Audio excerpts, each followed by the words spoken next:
एखाद्याला केलेली मदत किंवा दुसऱ्यावर केलेले उपकार हे निर्हेतुकपणे करा, कारण कोणालाही केलेली मदत ही हेतू पुरस्कृत किंवा परतफेडीच्या भावनेने केली तर ती मदत किंवा उपकार होत नाही, तर तो केवळ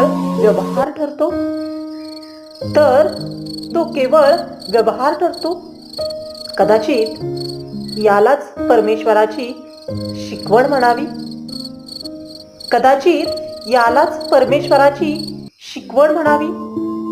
म्हणून कोणतीही गोष्ट निर्हेतुक आणि हेतू पुरस्कृत करू नका.